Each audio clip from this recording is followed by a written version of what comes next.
சுந்தர் பிச்சை, நான் இருக்கிற அசோக் நகர் இருக்கிற வீட்டுக்கு நேர் எதிர் வீடு சார் சுந்தர் பிச்சை சாரோட வீடு. அவங்க பாட்டி இன்னும் அங்கே தான் இருக்காங்க. என் வீட்டுக்கு நேர் எதிர்த்து வீடு, அவங்க பேர் போட்டிருக்கும். இப்ப அண்மையில வந்திருந்தாரு. என்ன கெத்து தெரியுமா? ஒரு தமிழனா அவ்வளவு சந்தோஷமா இருந்தது எனக்கு. கூகுளோட CEO சம்பளம் எவ்வளவு தெரியுமா?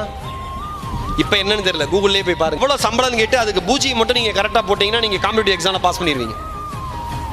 நாம லட்சத்துக்கே 1 10 100 1000 லட்சம் 10 லட்சம் கோடியா நின்றோம். நூற்றுக்கணக்கான கோடிகள்ல சம்பளம் எப்படி ஒரு மனுஷனுக்கு சாத்தியம்? விஷன் கிளியரா இருக்காரு. படிப்பு மட்டும்தான் சார் நம்ம தலையெழுத்த மாத்தும், மாற்றமே இல்லை.